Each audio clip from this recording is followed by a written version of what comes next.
तो यो स्टॉक्स देख रहे हैं आप, और इस शो में हम आपके सवालों के जवाब देते हैं। करना कुछ नहीं है आपको, कई जरिए आपको हम बता रहे हैं और उस जरिए आप अपने सवाल पोस्ट कर दीजिए। एक नंबर आपके स्क्रीन पर फ्लैश हो रहा है, इस नंबर पर कॉल करके या फिर व्हाट्सएप करके या फिर मैसेज के जरिए, जो भी तरीका आपको पसंद आता हो, आप अपना सवाल हमें भेजिए।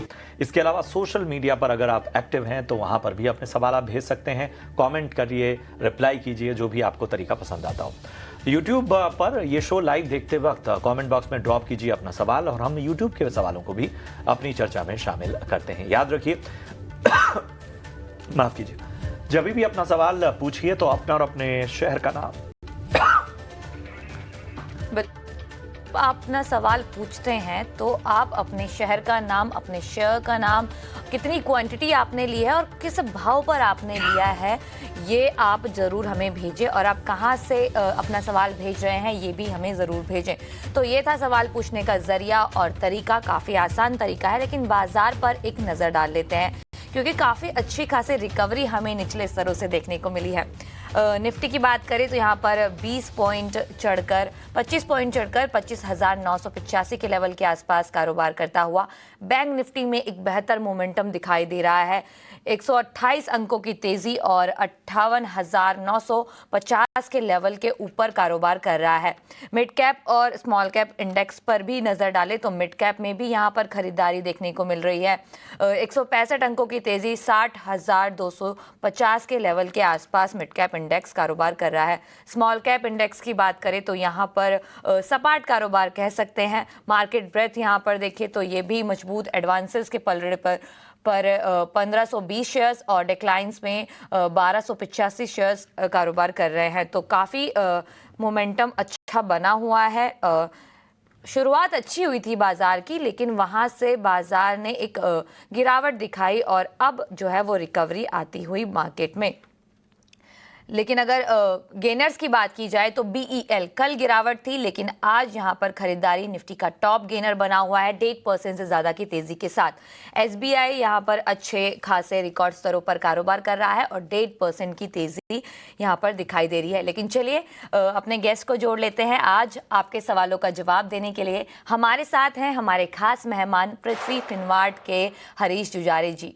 बहुत बहुत स्वागत है आपका हरीश जी, और गुड आफ्टरनून आपको। बाजार में अच्छी खासी रिकवरी, मंथली एक्सपायरी का दिन है आज और काफ़ी इंपॉर्टेंट है क्योंकि वॉलेटिलिटी काफ़ी ज़्यादा रहने वाली है आज। अभी मार्केट रिकवर कर गए हैं, आपकी क्या रणनीति होगी बाजार पर इस समय? Very good afternoon. अगर देखा जाए तो मार्केट्स में बिल्कुल वॉलेटिलिटी बनी हुई है। कल के बिग वाले के बाद आज थोड़ा बहुत संभलता हुआ नजर आ रहा है मार्केट्स। देखा जाए तो सपोर्ट्स की बात करते हैं तो निफ्टी के लिए 20 डे मूविंग एवरेज के पास क्रुशियल सपोर्ट्स है, जहाँ पे 25,850 के अराउंड है। मुझे लग रहा है जब तक इसके ऊपर होल्ड है, जो अप ट्रेंड अभी इंटैक्ट रहेगा, और मुझे लग रहा है कि इसी के स्टॉक के साथ बाइंग कर सकते हैं निफ्टी में। अगर ऊपर के देखा जाए तो रेजिस्टेंस भी आसपास ही है, जहाँ पे 26,000 का इमीडिएट है, उसके ऊपर निकलता है 26,000 टू 120-150 लेवल्स के आसपास दिखाई दे रहा है। तो मुझे लगा कि एक नैरो रेंज का ट्रेडिंग सेशन देखने को मिल सकता है आज के ट्रेडिंग के लिए, लेकिन बैस थोड़ा पॉजिटिव रह सकता है आज के ट्रेडिंग। अगर बैंक निफ्टी की बात करते हैं तो बैंक निफ्टी में देखा है तो ऑलरेडी एक सपोर्ट रिटेस्ट करके रिवर्सल होते हुए नजर आ रहा है। मुझे लग रहा है कि 58,600 550 के अराउंड एक स्ट्रॉन्ग सपोर्ट है। जब तक इसके ऊपर है मुझे लग रहा है कि तेजी कंटिन्यूशन रहेगा। तो निफ्टी के लिए, अगर बैंक निफ्टी के लिए रेजिस्टेंस के देखते हैं तो 59,350 के अराउंड है, और उसके ऊपर निकलता है तब जाके फ्रेश तेजी देखने मिल सकते हैं। ओवरऑल दोनों का स्टॉक, दोनों इंडेक्सेस में थोड़ा तेजी का रुझान देखने मिल सकता है आज के ट्रेडिंग सेशन में। तो ये है राय इंडेक्स स्तरों पर आपको मिलती हुई निफ्टी और बैंक निफ्टी पर हरीश जी की तरफ से। बढ़ते हैं आगे। ऑनिंदे पॉल हमारे साथ इस वक्त जुड़े हैं। ऑनिंदे नमस्कार, कहां से बात कर रहे हैं? हम कलकत्ता से बात कर रहे हैं जी, बताइए क्या मदद की जाए आपकी? हमारे पास बजाज फाइनेंस है 1030 भाव पे 20 शेयर है। ठीक है। और एक है 40 सेल्स केयर 936 रुपए पे 30 शेयर है। ठीक है, हमें ऑनिंदे बता सकते हैं आपका व्यू क्या है, शॉर्ट टर्म का या लॉन्ग टर्म का? शॉर्ट टर्म टारगेट के लिए। शॉर्ट टर्म, चलिए शॉर्ट टर्म का नजरिया। दो शेयर हैं इनके पास, एक तो फोर्टिस हेल्थ केयर जो कि 936 के भाव पे हरीश जी इन्होंने खरीदारी की हुई है, और दूसरा बजाज फाइनेंस, और यहाँ पर इनकी खरीदारी 1000 के ऊपर की है। नुकसान हो रहा है, बताइए शॉर्ट टर्म के लिहाज से दोनों स्टॉक में आप क्या राय देंगे? फोर्टिस की बात करें तो MSCI इंडेक्स में भी एंट्री हुई है। बिल्कुल पंकज, अगर देखा जाए तो सॉरी प्रशांत जी, अगर देखा जाए तो पहले हम डिस्कस करेंगे बजाज फाइनेंस का। कहीं ना कहीं बजाज फाइनेंस में थोड़ा बहुत अंडर परफॉर्मेंस देखने मिल रहा है, जबकि दूसरे सारे फाइनेंशियल स्टॉक में अच्छा तेजी देखने मिल रहा है। मुझे लग रहा है कि जो कंसोलिडेशन है और थोड़ा एक्सटेंड हो सकता है, लेकिन स्ट्रॉन्ग सपोर्ट जो दिखाई दे रहा है बजाज फाइनेंस के लिए 980 के अराउंड है। जब तक इसके ऊपर है उसका ओवरऑल ट्रेंड अभी भी पॉजिटिव है। 980 के नीचे 960 970 के नीचे क्लोजिंग रहता है, तब जाके थोड़ा वीकनेस देखने मिल सकता है। और नेक्स्ट जो सपोर्ट बनेगा 935 के आसपास का 200 डे मूविंग एवरेज का। तो ओवरऑल इनको बने रह सकते हैं, इनका शॉर्ट टर्म का नजरिया है। बिल्कुल मुझे लग रहा है कि थोड़ा टाइम के लिए कंसोलिडेट रह सकता है। और ऊपर की ओर रेजिस्टेंस की बात करते हैं 1025 1030 के आसपास रेजिस्टेंस है। अगर इनका शॉर्ट टर्म का नजरिया है तो इस लेवल से थोड़ा ऊपर लेवल 1050 के आसपास आता है तो प्रॉफिट बुकिंग के लिए सोच सकते हैं। ओवरऑल मुझे लग रहा है कि बने रहना चाहिए कुछ टाइम पीरियड के लिए। ओवरऑल चार्ट्स की बात करते हैं तो वहाँ पे अभी तक कोई मंदी का रुझान नहीं दिखाई दे रहा है। और दूसरा स्टॉक है फोर्टिस। फोर्टिस में देखा जाए तो एक करेक्टिव फेज में था स्टॉक प्राइस, अभी रिसेंटली थोड़ा स्टेबलाइज हुआ है स्टॉक प्राइस। 910 900 के करीबन स्ट्रॉन्ग सपोर्ट से वहीं से रिकवरी होते हुए नजर आ रहा है। कल एमएसए इंडेक्स में भी इसको जोड़ा गया है। मुझे लग रहा है कि यहाँ पे इसे एक रिवर्सल देखने मिल सकता है। 900 का स्टॉप लॉस रखे शॉर्ट टर्म के लिए और बने रहना चाहिए। ऊपर की ओर देखा है तो शॉर्ट टर्म में 1000 के आसपास रेजिस्टेंस दिखाई दे 50 डे मूविंग एवरेज का। हो सकता है कि वहाँ पे बाउंस कर सकते हैं 1000 लेवल्स तक। बिल्कुल, तो यहाँ पर दोनों ही स्टॉक्स पर आपको होल्ड करने की सलाह दी जा रही है और फोर्टिस हेल्थ केयर के लिए आपके पास 900 रुपए का स्टॉप लॉस लगाने की सलाह आपको यहाँ पर दी जा रही है। लेकिन अगले लाइव कॉलर जोड़ लेते हैं। कृति शाह हमारे साथ मौजूद हैं फोन लाइन पर। गुड आफ्टरनून, बताइए अपना सवाल। Good afternoon. मेरे पास सुजलॉन के शेयर है 2500, उसका रेट है 48 रुपीज। लॉन्ग टर्म के लिए उसमें ऐड भी कर सकता हूँ या क्या कर सकता हूँ? बिल्कुल, तो सुजलॉन क्या प्रॉफिट बुकिंग करना? बिल्कुल, सुजलॉन के शेयर है काफ़ी अच्छे लेवल पर आपने खरीदे हैं। हालांकि शेयर ने 80 रुपीज़ से ऊपर के लेवल भी हमें 2024 में दिखाए थे, लेकिन फिलहाल 54 के लेवल के आसपास कारोबार करता हुआ आपको तो प्रॉफिट है, लेकिन आप इस लेवल पर ऐड भी करना चाहते हैं लॉन्ग टर्म के लिए। हरीश जी, क्या व्यू होगा आपका इस शेयर पर? और जो इसका 52 वीक हाई है 74 रुपीज़ का, यानी यहाँ से 20 रुपये ऊपर, वहाँ तक कब पहुँचेगा ये शेयर? क्या रणनीति है इस पर? तो बिल्कुल अगर देखा जाए तो सुजलॉन एनर्जी में थोड़ा कंसोलिडेशन है और शॉर्ट टर्म में करेक्शन भी देखने मिल रहा है। मुझे लग रहा है कि जो करेक्शन है ऑलमोस्ट जल्दी ही खत्म होने वाला नजर आ रहा है। जिस तरीके से मेजर सपोर्ट्स के पास स्टॉक प्राइस कंसोलिडेट कर रहे हैं, जो कि 52 के अराउंड है। मुझे लग रहा है कि 52 के ऊपर टिकता है जब तक, एक रिवर्सल का अपॉर्चुनिटी बन सकता है। जहाँ पे इमीडिएट बेसिस में देखा है तो 61 के आसपास रेजिस्टेंस जोन दिखाई दे रहा है। तो मेरा यही राय रहेगा कि थोड़ा वेट करना चाहिए स्टॉक में। बिल्कुल यहाँ पे कंसोलिडेशन से बाहर निकल सकता है। अगर एक बार स्टॉक 55 का लेवल अगर क्रॉस करता है तो मुझे लग रहा है कि यहाँ पे से थोड़ा सा तेजी भी देखने मिल सकता है। जहाँ पे ऊपर की ओर 61 का शॉर्ट टर्म के नजर है। अगर इनका लॉन्ग टर्म का नजरिया है तो मुझे लग रहा है कि इनको ऑलरेडी प्रॉफिट बन रहा है, तो हो सकता है कि अभी थोड़ा कंसोलिडेशन में है। जब तक 52 के स्टॉप के साथ अभी बने रह सकते हैं कुछ टाइम पीरियड के लिए। अगर एक बार 61 का लेवल अगर निकलता है लॉन्ग टर्म पर्सपेक्टिव से, उसके बाद मुझे लग रहा है कि एक बड़ी सी तेजी देखने मिल सकती है। ओवरऑल मुझे लग रहा है कि इनको बने रहना चाहिए कुछ टाइम पीरियड के लिए। थोड़ा कंसोलिडेशन है स्टॉक प्राइस, लेकिन रिवर्सल का ज्यादा चांसेस दिखाई दे रहे करंट लेवल्स। चलिए, तो ये है राय आपको मिलती हुई। वेट एंड वॉच की रणनीति आपको यहाँ पर रखनी है। प्रकाश को जोड़ते हैं, हमारे साथ महाराष्ट्र से जुड़ चुके हैं। प्रकाश जी, महाराष्ट्र में कहाँ से बात कर रहे हैं? बीड डिस्ट्रिक्ट से। जी बताइए, क्या मदद की जाए आपकी? कौन सा स्टॉक लिया आपने? सर मेरे पास अडानी पावर के 5500 शेयर है। 152 के हिसाब से लिए है सर। ओके, इसे होल्ड करना चाहिए या सेल कर दूं? ठीक है। कितना टाइम और देना चाहते हैं अडानी पावर पे? लॉन्ग टर्म के हिसाब से दीजिए। लॉन्ग टर्म का नजरिया लेकर चल रहे हैं अडानी पावर पे हरीश। और अडानी ग्रुप को लेकर खबरें भी कहीं ना कहीं हैं। जो फर्स्ट हाफ रहा है FY26 का, उसमें एबिटा रिकॉर्ड स्तर पर हैं और उसका इम्पैक्ट कहीं ना कहीं अडानी ग्रुप ऑफ स्टॉक्स में भी नजर आ रहा है। अडानी पावर में देखें अगर हम खासतौर पे, आज तो 1% की तेजी हमें देखने को मिल रही है, लेकिन पिछले 5 ट्रेडिंग सेशन से थोड़ा सा कंसोलिडेशन फेज ही हमें देखने को मिल रहा है। ओवरऑल खैर पूरे पावर स्टॉक में भी चूंकि विंटर्स और बाकी चीज़ों का इम्पैक्ट साफ तौर पर देखने को मिलता है, लेकिन इस साल अब तक अडानी पावर ने लगभग 40% का रिटर्न दिया है। तो हमें बताइए, लॉन्ग टर्म के खिलाड़ी के तौर पर अडानी पावर में आपको कितना दम दिखता है? बिल्कुल प्रशांत जी, अगर देखा जाए तो देखिए लास्ट 6 महीने में एक अच्छा रेट रैली देखने मिल चुका है ऑलरेडी अदानी पावर में। वहां पे जहाँ पे स्टॉक प्राइस रिसेंटली एक हाई बनाया था, ऑल टाइम हाई का प्राइस, जो कि 182.70 का। तो वहां से लगातार थोड़ा बहुत को प्रॉफिट बुकिंग देखने मिल रहा है। मुझे लग रहा है कि करंटली ये प्रॉफिट बुकिंग और थोड़ा एक्सटेंड भी हो सकता है, क्योंकि नेक्स्ट सपोर्ट जो दिखाई दे रहे हैं 138 के अराउंड है। मुझे लग रहा है कि कुछ टाइम पीरियड के लिए कंसोलिडेट और करेक्टिव फेज में ही रह सकता है, क्योंकि अगर देखा जाए तो स्टॉक प्राइस जो है 180 171 के आसपास एक डबल टॉप का फॉर्मेशन बना है। उसके चलते करेक्टिव फेज एक्सटेंड भी हो सकता है। तो इनको अगर लॉन्ग टर्म का सिनेरियो है तो बने रहना चाहिए लग रहा है कि, और लेकिन थोड़ा डिप्स आ सकते हैं और थोड़ा, जहाँ पे 138 140 के लेवल्स के पास सपोर्ट्स है। तो अगर इनका है तो अगर लॉन्ग टर्म का सिनेरियो है तो बने रहना चाहिए। अगर 138 से 140 लेवल्स मिलता है तो वहां पे और थोड़ा एवरेजिंग भी कर सकते हैं। मुझे लग रहा है कि चार्ट सेटअप अभी भी तेजी है।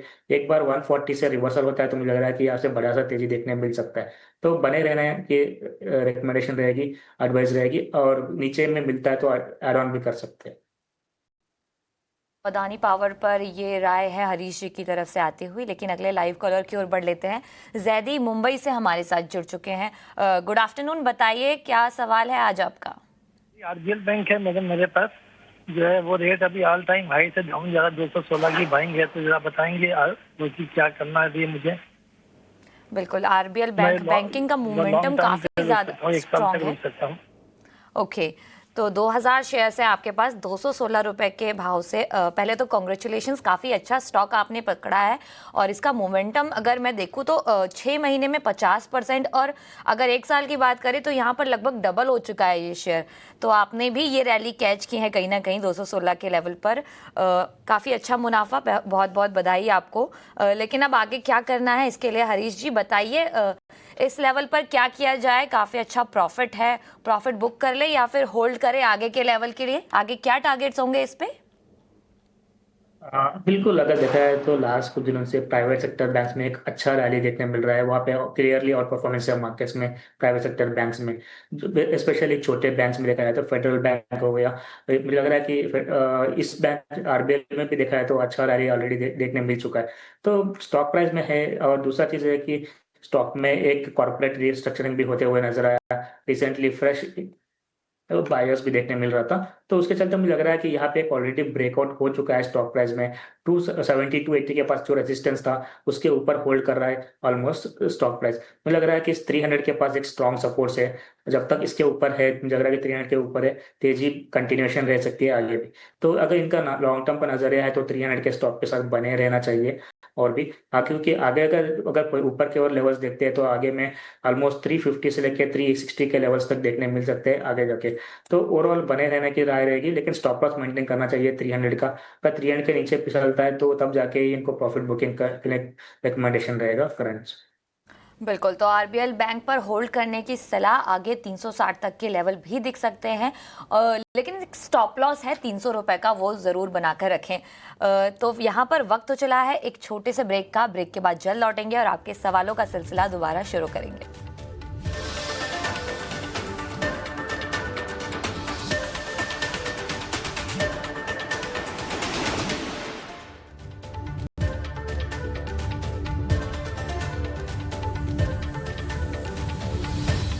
ब्रेक के बाद यो स्टॉक्स देख रहे हैं आप। अरविंद हमारे अगले दर्शक हमारे साथ जुड़ चुके हैं। अरविंद जी नमस्कार, कहां से बात कर रहे हैं? हेलो जी अरविंद जी, कहां से बात कर रहे हैं आप? मैं झुंझुनू डिस्ट्रिक्ट से बात कर रहा हूँ, राजस्थान से। झुंझुनू राजस्थान से, बताइए क्या मदद की जाए आपकी?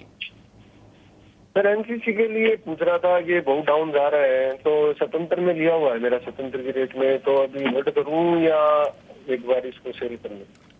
कितने पे लिया है? 77 पे?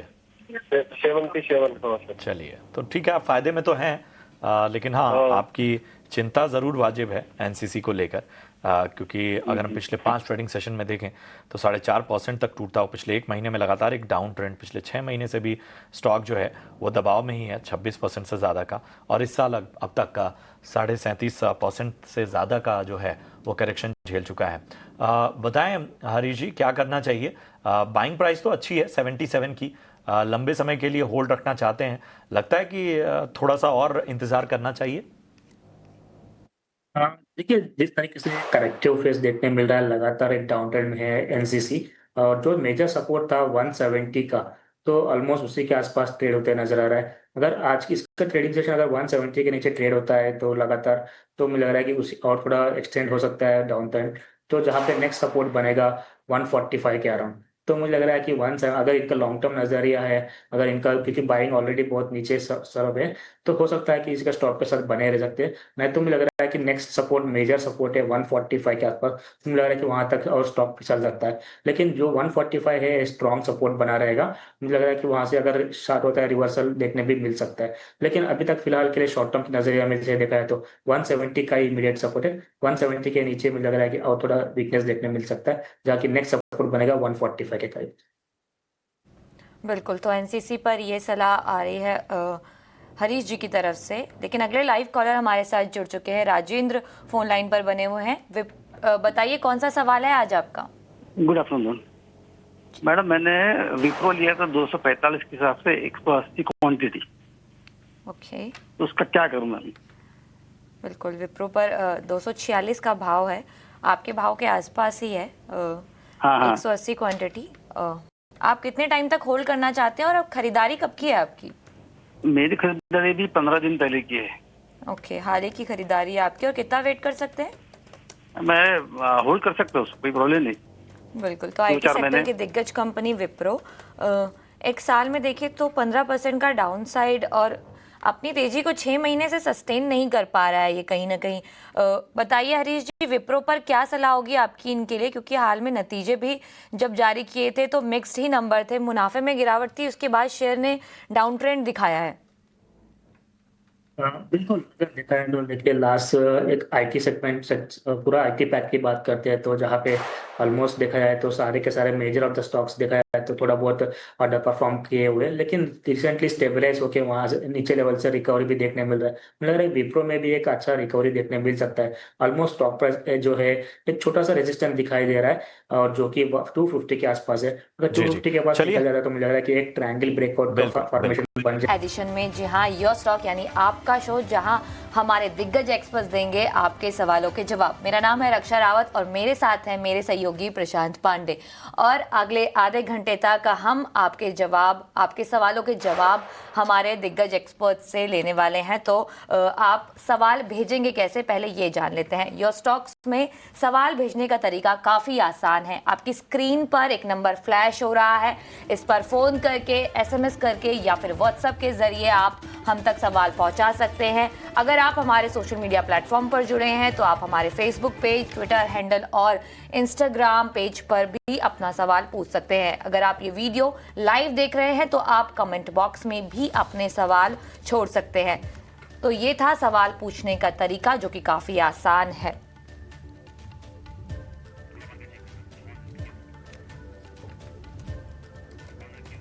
बिल्कुल, तो सवाल पूछने का तरीका काफ़ी आसान है, लेकिन बाजार पर एक चेक ले लेते हैं। निफ्टी की बात करें तो सपाट कारोबार, मंथली एक्सपायरी है आज निफ्टी और निफ्टी बैंक की, जिसकी वजह से काफ़ी वॉलेटाइल आज का मार्केट है।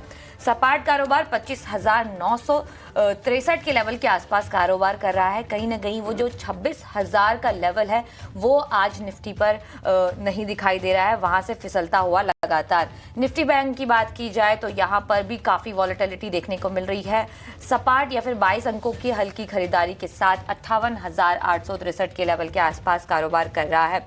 और यहाँ पर अगर हम गेनर्स को देखें तो यहाँ पर डॉक्टर रेड्डीज यहाँ पर अच्छी खरीदारी और 2% करीब ऊपर, और निफ्टी का टॉप गेनर BEL, कल गिरावट थी लेकिन आज मोमेंटम अच्छा है, खरीदारी है और 2% की अच्छी खासी तेजी भी है। JSW स्टील यहाँ पर 1.5% की तेजी दिखाता हुआ, और SBI लगातार रिकॉर्ड हाई पर कारोबार करता हुआ। तो काफ़ी अच्छे गेनर्स की लिस्ट तो है हमारे पास, लेकिन बाजार में वॉलेटिलिटी काफ़ी ज़्यादा बनी हुई। लेकिन आपके सवालों का जवाब देने के लिए हमारे खास मेहमान हमारे साथ मौजूद हैं, ग्लोब कैपिटल के गौरव शर्मा। Good afternoon Gaurav ji.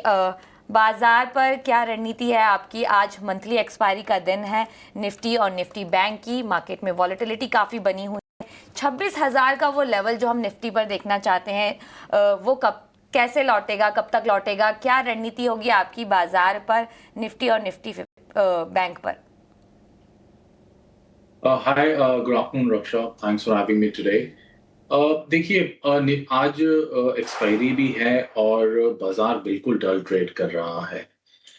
ये जो कल का एक स्टीप मूव था, उसने काफी कुछ पोजीशंस को रोल ओवर कराया और आज के सत्र में ऐसा लग रहा है जिस टाइप से ऑप्शंस पोजीशन बन रही हैं, 26,000 पे एक्सेसिव राइटिंग हो रही है, तो 26,000 का आज का लेवल टूटना थोड़ा मुश्किल लग रहा है।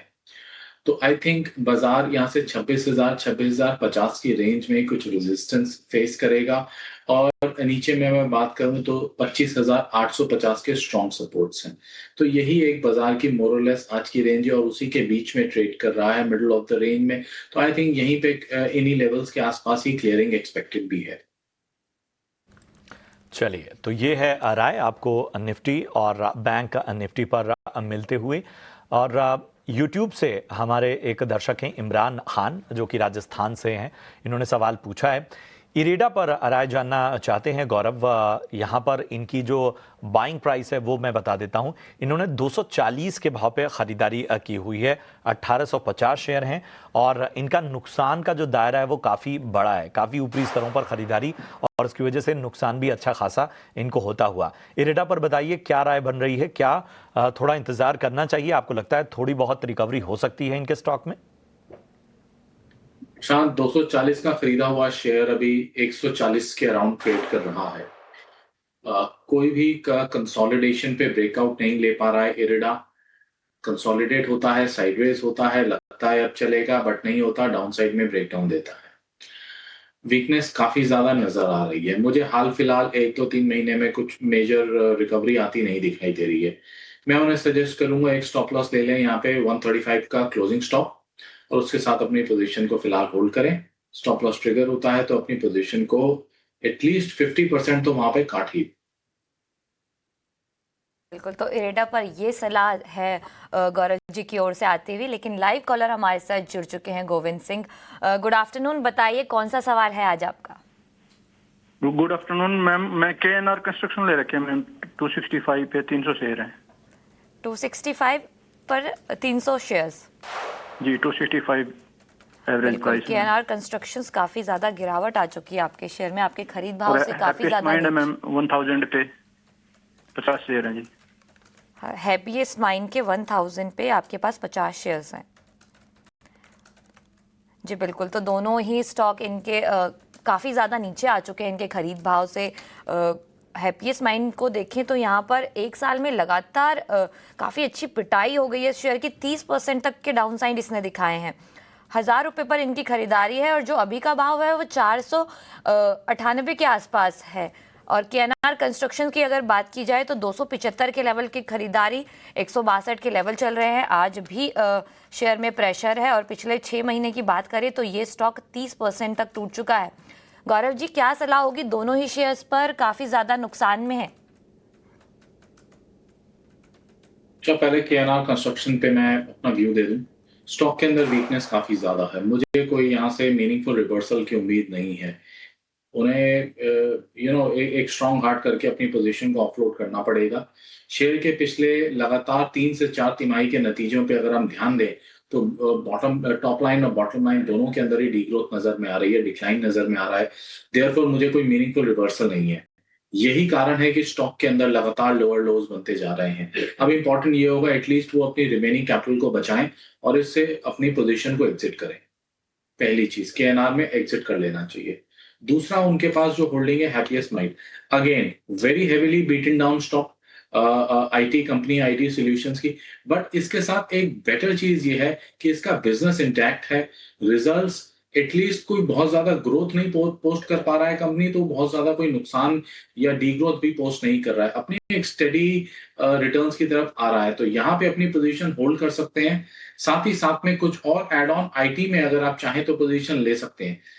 बड़े शेयरों की बात करें, लार्ज कैप में TCS और टेक महिंद्रा प्रेफर्ड स्टॉक रहेंगे और मिड कैप में बात करें तो एम्फेसिस, कोफोर्ज एंड परसिस्टेंट, ये 3 स्टॉक्स पे आप कंसीडर कर सकते हैं। तो ये है राय और विकल्प भी आपको बता दिए गए। नवनीत कुमार चोपड़ा हमारे साथ अगले दर्शक जुड़ चुके हैं। नवनीत नमस्कार, कहां से बात कर रहे हैं? मैं न्यू दिल्ली से बात कर रहा हूँ। हाँ, I am holding 25 dream folk services at the rate of 394.78 for last 3 year. another is 30 Rajesh Export at the rate 322, and 50 TVS Supply Chain at the rate of 201.97. Rajesh export आपने किस भाव पे लिया है? 322 सर. 322 और टीवीएस सप्लाई चेन 201. 201। चलिए, काफ़ी ऊपरी स्तरों की आपकी ख़रीदारी है ज़्यादातर स्टॉक्स में। और सबसे पहले ड्रीम फोक्स की बात करें, 394 लगभग 400 के स्तर पे गौरव ख़रीदारी है, और वहाँ से भी इतना करेक्शन होने के बाद भी इन्होंने एग्जिट नहीं किया है। राजेश एक्सपोर्ट 322 के भाव पे ख़रीदारी है और टीवीएस सप्लाई चेन 201 के भाव पे इन्होंने ख़रीदारी की हुई है। बताइए इन तीनों स्टॉक पे क्या नज़रिया बन रहा है? लॉन्ग टर्म के नज़रिए से ही ये कहीं ना कहीं इन स्टॉक में बने हुए थे, लेकिन अच्छा खासा नुकसान झेल रहे हैं। यस, देखिए ड्रीम फोक्स लगातार कंसिस्टेंटली गिरते चले जा रहा है, और इवन जब इसका बिजनेस थोड़ा कंसिस्टेंट था उस पॉइंट पे भी गिरावट थी, लेकिन अब तो सितंबर तिमाही में बिजनेस भी काफी ज्यादा हिट हुआ है, सेल्स भी काफी एडवर्सली इंपैक्ट हुई है, सिमिलरली मार्जिन्स पे भी नेगेटिवली इंपैक्टेड हैं, एंड रिजल्टेंट प्रॉफिट भी घट कर आया है काफी ज्यादा। आई थिंक और गिरावट के चांसेस ज्यादा हैं, बेटर हैं कि अपनी पोजीशन एग्जिट कर लें। राजेश एक्सपोर्ट्स, ये इस स्टॉक के अंदर जो दिक्कत आई है वो लार्जली जो यूएस से जो एक्सपोर्ट्स के ऊपर जो संकट आया हुआ है, उस गोल्ड एंड ज्वेलरी का स्पेशलिस्ट कंपनी है ये कार्विंग की, उसके अंदर डिजाइनिंग की, देयरफॉर एक इम्पैक्ट वहां देखने को मिला है। लेकिन अच्छी बात यह है कि अपना इसका सेल्स लेवल इंटैक्ट है। अगर आने वाले समय में, जो कि उम्मीद है 1-2 महीने में हमें क्लैरिटी मिल जाएगी यूएस इंडिया की ट्रेड डील के ऊपर, तो एक रिवाइवल की उम्मीद की जा सकती है। देयरफॉर उन्होंने इतना वेट कर लिया है, तो अभी यहां से एग्जिट ना करें, अपनी पोजीशन को होल्ड करें। तीसरा स्टॉक प्रशांत कौन सा था इनके पास? इनके पास तीसरा स्टॉक टीवीएस सप्लाई चेन 201 के भाव पे। ओके, टीवीएस सप्लाई चेन में भी बहुत तगड़ा एक ब्रेकडाउन देखने को मिल गया है। यहाँ उसके अंदर भी मुझे कुछ खास एक्टिविटी, मीनिंगफुल पॉजिटिव एक्टिविटी नहीं नजर आ रही है। 105 रुपए का एक क्लोजिंग स्टॉप लॉस ले लें, मैक्सिमम यही सजेस्ट कर पाऊंगा उन्हें।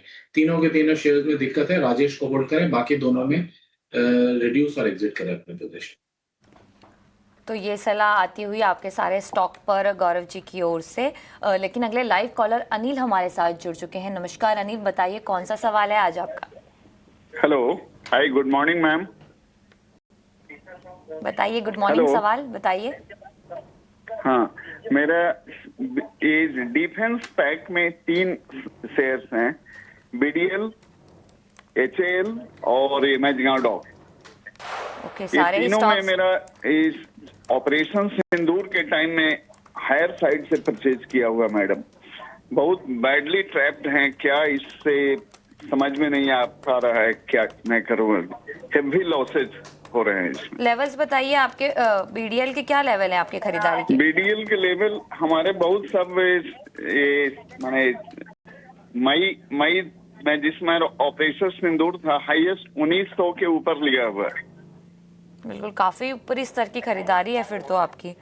डिफेंस स्टॉक की वो जो रैली थी उसके बाद आपने स्टॉक्स खरीदे हैं, वहां से तो डिफेंस स्टॉक की काफी ज्यादा पिटाई हो गई है। और कल के सेशन में देखें तो काफी ज्यादा गिरावट देखने को मिली थी सारे डिफेंस काउंटर पर, लेकिन आज थोड़ी बहुत खरीदारी कहीं ना कहीं एचएएल के शेयर में हमें देखने को मिल रही है। लेकिन बीडीएल भी यहाँ पर आज सपाट कारोबार करता हुआ। गौरव जी बताइए, काफी ऊपरी स्तर की खरीदारी है इनकी ऑपरेशन सिंदूर के लेवल जब थे, बताइए क्या सलाह होगी? बीडीएल, एचएएल और मैजिगाडॉक पूरे तीनों डिफेंस काउंटर हैं। यस रक्षा, देखिए पहली चीज मैं व्यूअर को एक बात क्लियर करना चाहूंगा दैट व्हेनेवर वो डिफेंस शेयर्स में इन्वेस्ट कर रहे हैं तो मिनिमम 2 इयर्स का आप एक इन्वेस्टमेंट होराइजन रखिए। डिफेंस की ये जो कंपनीज हैं, a lot of R&D is required, काफी कैपिटल इंटेंसिव सेक्टर है ये, काफी ज्यादा इसके अंदर अगर बताएं तो डॉक्यूमेंटेशन और गवर्नमेंट रेगुलेटेड सेक्टर है। देयरफॉर चाहे गवर्नमेंट कॉन्ट्रैक्ट्स हो जो इंडियन गवर्नमेंट से मिल रहे हो या एक्सपोर्ट बिजनेस हो, इट टेक्स टाइम। ऑर्डर पहले तो उन्हें एक टेक्नोलॉजी का एक अथॉरिटी देनी होती है, टेक्नोलॉजी बनानी होती है, फिर उसके लिए बायर ढूंढने होते हैं, फिर अप्रूवल्स हैं, कॉन्ट्रैक्ट मिलता है, चीज बनाते हैं, डिलीवर करते हैं, तो इट टेक्स टाइम। तो आप मिनिमम 2 साल का समय काल रखिए। 3 शेयर्स जो आपने अभी चुने हुए हैं वो तीनों ही बेहतरीन कंपनीज हैं, आप निश्चिंत होकर इन्हें होल्ड कर सकते हैं। आने वाले 1.5 से 2 सालों में आपको इनके अंदर एक रीजनेबल रिटर्न आता हुआ दिख जाएगा। बिल्कुल, तो मझगांव डॉक और बाकी स्टॉक्स पर आपको बेहतर नजरिया मिलता हुआ। जोगिंदर पाल हमारे साथ इस वक्त फोन लाइन पे हैं। जोगिंदर, कहां से बात कर रहे हैं? जोगिंदर, अब तक आवाज पहुंच रही है? अच्छा, लगता है संपर्क टूट गया है, लेकिन उनका सवाल जरूर हमारे पास है। एनएचपीसी पर राय जानना चाहते हैं गौरव, और 101 रुपए पे इनकी बाइंग है, और इनके भाव से तो काफी नीचे आ चुका है स्टॉक, नुकसान भी यहाँ होता हुआ। बताइए एनएचपीसी पे क्या राय होगी? पहली चीज, अगर ये एक लॉन्ग टर्म निवेशक हैं, by nature not by price जो फोर्सफुली बना देता है, तो अगर ये लॉन्ग टर्म निवेशक हैं तो घबराने की कोई ज़रूरत नहीं है। इसके अंदर स्टॉक में रिकवरी आ जाएगी। रिन्यूएबल एनर्जी स्पेस में गवर्नमेंट का अच्छा खासा इंसेंटिव मिल रहा है, फोकस है, और जिस तरीके का टाइम अभी चल रहा है इसका रिक्वायरमेंट भी बहुत ज़्यादा है। तो आई थिंक उन्हें अपनी पोजीशन होल्ड करनी चाहिए। अगर शॉर्ट टर्म ट्रेडिंग पर्सपेक्टिव के हिसाब से लिया है और वो ये उम्मीद कर रहे हैं कि जल्द ही कुछ रिकवरी या रिवर्सल मिल जाए, तो वो आता हुआ मुझे नहीं दिखाई दे रहा है। It will take at least 7 to 8 months, तब जाके उनके भाव की उम्मीद की जा सकती है। तो एनएचपीसी पर फिलहाल होल्ड करने की सलाह आपको दी जा रही है, लेकिन अब वक्त तो चला है हमारे खास सेगमेंट ऑप्शंस के चैंपियंस का।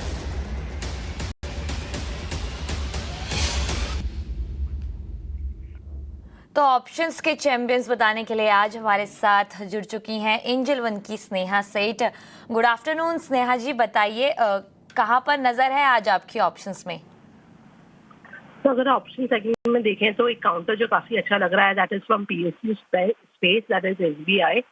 यहाँ पर अगर आप देखें तो काउंटर काफी अच्छा स्ट्रेंथ दिखाया है recently. Overall PSU banking counters काफी अच्छे ट्रेड कर रहे हैं। एसबीआई काउंटर है जहाँ पे अभी हमें लग रहा है कि पॉसिबिलिटी है कि ये काउंटर फ्रेश रिकॉर्ड हाई जल्द ही बनाएगा। तो आई वुड सजेस्ट करके कि यहाँ पे ऑप्शंस के थ्रू हम दिसंबर सीरीज की जो है कॉल ऑप्शन बाय करने की सजेस्ट करेंगे। 1000 की जो दिसंबर सीरीज की कॉल है वो बाय करना है, 15-15.5 के आसपास इसे बाय करना है। स्टॉप लॉस 10 का लगाना है, टारगेट 25 का रहेगा। एज पर दी टारगेट में stop loss maximum risk involve है, दैट इज अराउंड 4000, और प्रॉफिट पोटेंशियल 7000 तक का रहेगा। बिल्कुल, तो एसबीआई यहाँ पर दिसंबर सीरीज की जो 1000 रुपीज़ की कॉल है वो खरीदने की सलाह दी जा रही है। 15 रुपये या फिर 15 रुपये 50 पैसे पर। जो लक्ष्य है वो 25 रुपये के हैं और स्टॉप लॉस 10 रुपये का लगा कर रखना है। अधिकतम मुनाफा इसमें 7000 तक का हो सकता है, लेकिन अधिकतम नुकसान 4000 तक का हो सकता है।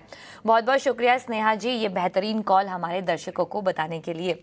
चलिए, तो यहाँ पर वक्त तो चला है एक छोटे से ब्रेक का। जल्द लौटेंगे और आपके सवालों का सिलसिला दोबारा शुरू करेंगे।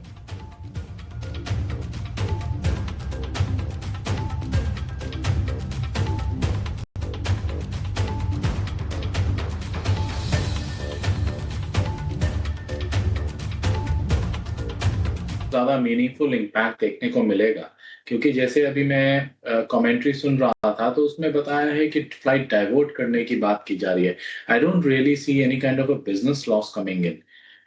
तो अगर कोई नरमी आती ही भी है इस प्राइसेस में, तो आई थिंक उसको एक बाइंग अपॉर्चुनिटी के लिए कंसिडर करना चाहिए। और जिस तरीके की क्वालिटी कंपनी है, और अगर प्योरली एयरलाइन प्ले करना है इंडियन स्टॉक मार्केट में, तो InterGlobe aviation is one of the one and the only company, और सबसे बड़ी कंपनी भी है। अब ये एक लार्ज कैप स्टॉक है, तो आई थिंक इसमें एक निवेश के लिए देखना चाहिए rather than short term trading opportunity. Shorter term opportunities को हंट डाउन करना है तो 6000 के ब्रेकआउट का वेट करें, और अगर मीडियम टू लॉन्ग टर्म के लिए कंसिडर करना है तो जो भी फर्स्ट स्टेप मिलता है टुवर्ड्स एनीथिंग बिलो 5700 5600 रेंज, तो वो एक अच्छी बाइंग अपॉर्चुनिटी रहेगी स्टॉक। बिल्कुल, तो इंटरग्लोब एविएशन पर ये सलाह आती हुई गौरव जी की तरफ से, लेकिन कुछ सवाल यूट्यूब से भी ले लेते हैं। पृथ्वीराज ने सवाल पूछा है अमरावती महाराष्ट्र से। आईआरबी इंफ्रा के शेयर हैं इनके पास, 326 क्वांटिटी है और 64 के भाव पर इन्होंने खरीदारी की है। और इनके भाव से देखें तो 42 रुपये और 43 रुपये आज शेयर का भाव चल रहा है। नुकसान में इनका stock. Gaurav ji, IRB infra कैसा लग रहा है आपको ये शेयर, और इनके लिए क्या राय होगी आपकी इस लेवल पर? IRB इंफ्रा ने अगर स्टॉक परफॉर्मेंस वाइज बोलें तो काफ़ी ज़्यादा अंडर परफॉर्मेंस किया है।